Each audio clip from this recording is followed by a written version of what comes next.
46 جھوٹا خواب بیان کرنا. اللہ کے کبھی جائیداد کی وجہ سے ہوتا ہے، کبھی جماعتوں کی وجہ سے ہوتا ہے.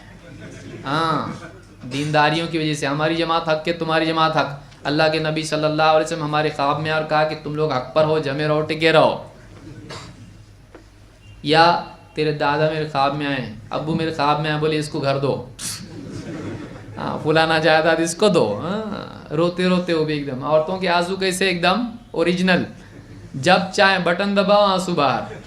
سب عورتیں نہیں کہہ رہا ہوں، بعض عورتیں نیک بھی ہوتی ہیں، بعض عورتیں بری ہوتی ہیں، لیکن اکثر ایسا ہوتا ہے خاندانوں میں.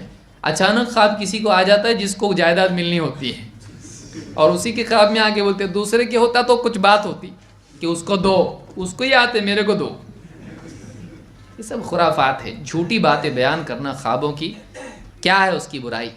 اللہ کے نبی صلی اللہ علیہ وسلم فرماتے ہیں من تحلم بحلم لم یرہ، جو ایسا خواب گھڑ کے بیان کرے جو اس کی آنکھوں نے دیکھا نہ ہو، کلف ان یعقد بین شعیرتین ولن یفعل، کہ اسے کیا کیا جائے گا کہ گیہوں کے 2 دانوں کے بیچ میں گرہ لگاؤ، گانٹ مارو.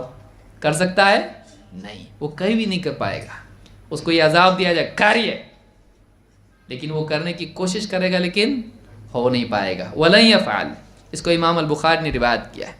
ایک اور روایت میں آپ نے فرمایا ومن تحلم کلف ان یعقد بین شعیرتین وعذب ولن یعقد بینہما، جو آدمی جھوٹا خواب بیان کریں، خواب گھڑ کے بیان کریں، اسے حکم دیا جائے گا کہ گیہوں کے 2 دانوں کے درمیان گرہ لگاؤ، اور عذاب دیا جائے گا جب وہ نہیں کر پائے گا تو، اور وہ کبھی نہیں کر پائے گا. اس کو امام البخاری نے الادب میں روایت کیا ہے.